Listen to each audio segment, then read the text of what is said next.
Welcome to ACE Online. What is the primary purpose of an electric fuse in a household circuit అని ఇచ్చారు.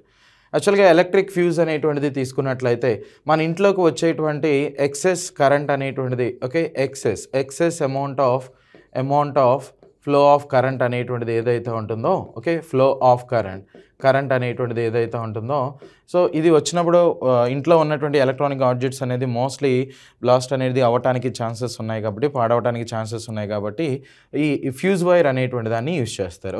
So ఎక్కువ current అనేటువంటిది వచ్చినప్పుడు mostly ఏమవుతుంది, ఈ ఫ్యూజ్ వైర్ అనేటువంటిది కట్ అయిపోతున్నాయి. అందుకనే ఈ ఫ్యూజ్ వైర్కి లో మెల్టింగ్ పాయింట్ అనేటువంటిది ఉండాలి. నెక్స్ట్ హై రెసిస్టెన్స్ అనేటువంటిది ఉండాలి. హై రెసిస్టెన్స్ ఇలా ఉంటే అది ద బెస్ట్ అనేటువంటిదిగా కన్సిడర్ చేస్తారు. సో ఇక్కడ చూడండి ఆప్షన్స్ ఏమి ఇచ్చాడు, to reduce resistance in the circuit అంటున్నాడు, next to increase current flow అంటున్నాడు, next to regulate voltage supply అంటున్నాడు, next to prevent overloading and short circuit అంటున్నాడు.